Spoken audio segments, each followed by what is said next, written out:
Right now you can fill any empty moment. A screen in your pocket, a notification, a song. You have never, in your entire life, been truly bored with no way out. Your ancestors had nothing like this. And yet the popular image is that their days were a grind, a desperate dawn to dusk scramble for food, always one bad hunt away from starvation. That image is almost completely wrong. In 1966, at a conference in Chicago called Man the Hunter, anthropologists gathered to discuss data that unsettled the entire field. One researcher, Richard Borsche Lee, had spent months living among the Jew/Hawansi San people of the Kalahari Desert in Botswana. He timed their days, he weighed their food, and what he found broke the assumption cold. The San adults worked on average about 17 to 21 hours per week to feed themselves, not per day. Per week, roughly 3 hours a day gathering and hunting. The rest of their waking time went to rest, visiting, storytelling, and sleep. For a species we imagine as constantly starving, our ancestors may have had more leisure than you do. This isn't a nostalgia story. It's a reconstruction, piecing together from bones, tools, living hunter-gatherers, and buried campsites what an ordinary day actually contained for a human being 20,000 years ago. And by the end, the strangest part won't be how different their day was. It will be how much of their day is still running, silently inside you. Start with the light. For nearly all of human history, your day began not with an alarm, but with the sun. There was no other option. A 2015 study led by Jerome Siegel at UCLA tracked 3 pre-industrial groups with no electricity: the Hadza of Tanzania, the San of Namibia, and the Tsimane of Bolivia. Siegel's team found something that overturned a modern complaint. These groups slept, on average, only 5.7 to 7.1 hours a night, less than many people in cities today. But they slept better. Almost no one among them reported insomnia. In the San and Hadza languages, there was no common word for it. The pattern was the key. They didn't fall asleep at sunset. They stayed awake, on average, for more than 3 hours after dark, sitting by fire. And they woke close to the coldest point before dawn. Their sleep tracked the temperature of the air, not the position of a clock. The body you carry still tries to do this. Your core temperature still drops at night to trigger sleep.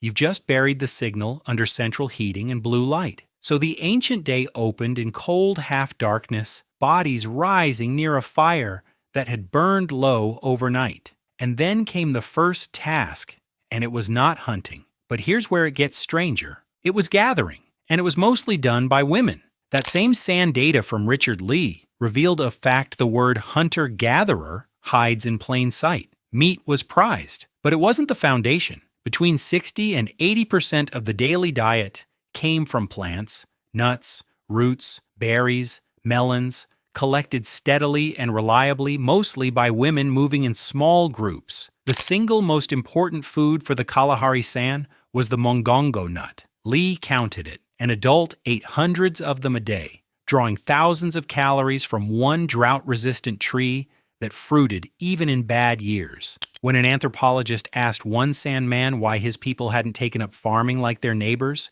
his answer became famous. "Why should we plant," he said, "when there are so many mongongo nuts in the world?" This was not desperation. This was a working system. Mourning then was movement, not a frantic search, but a walk. The Hadza of Tanzania, studied for decades by anthropologists Frank Marlowe and Herman Poncer, walk on average around 6 to 8 miles a day.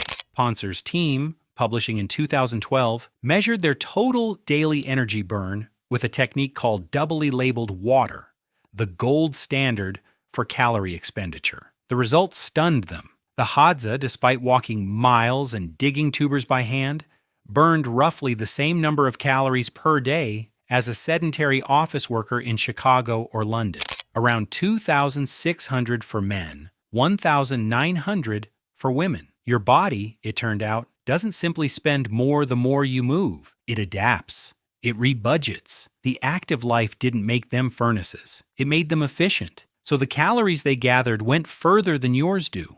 And the walking wasn't exercise, it was just the shape of being alive. Then came midday, and midday was for stopping. In the heat of the day, work paused. People returned to camp. And this is where the reconstruction reveals something we've almost entirely lost: Enormous stretches of the ancient day were spent doing what looks, to modernize, like nothing: sitting, repairing tools, talking, nursing children, lying in shade. But that nothing was the real work of the species. Around a hadza or sand fire, anthropologist Polly Wiesner recorded exactly what filled those hours. In 2014, she published an analysis of sand conversations, sorted by time of day. During daylight, talk was practical, 34% of it about economic matters, complaints and conflicts, land, food, who did what. But at night, everything shifted. After dark, 81% of long conversations became stories. Except there was a problem with calling it just talk, because what Wiesner recorded around those fires wasn't idle chatter. It was the oldest information technology on Earth.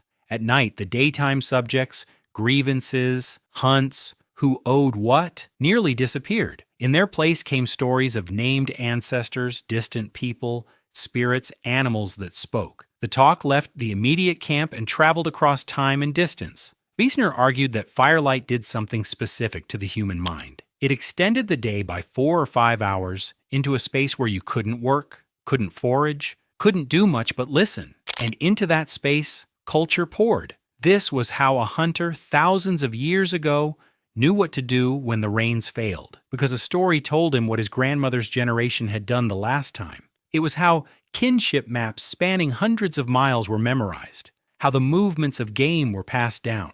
The fire wasn't just warmth, it was the server room of a species with no writing. So the ancient day had a shape you can now see in full. Cold waking near dawn, hours of walking and gathering, mostly plants, mostly enough. A long midday pause, tool work and children and rest. And then, as the light failed, the day's most human hours, the fire, the voices, the stories that turned a small band of people into something that could remember more than any single life. Notice what's missing. There is almost no time in that day that we would call empty. But there's also almost no time we would call rushed. The clock, the schedule, the sense that you are behind, none of it exists. The Hadza have no word for week. Their day is not divided into billable units. Anthropologists who lived among them noted that the most common answer to "what are you doing" was essentially nothing, and it carried no shame. You descend from tens of thousands of years of people who lived like this, roughly 300,000 years of Homo sapiens. Farming is only about 12,000 years old. The office is a rounding error. The nervous system reading these words was built for cold mornings, long walks, midday stillness, and firelit stories, and given instead alarm clocks, chairs, and screens that never let the day go dark. That restlessness you feel in a quiet moment, the reflex to fill every silence. It may not be a flaw in you, it may be a very old part of you, still waiting for the fire and the voices and the story that used to come after dark.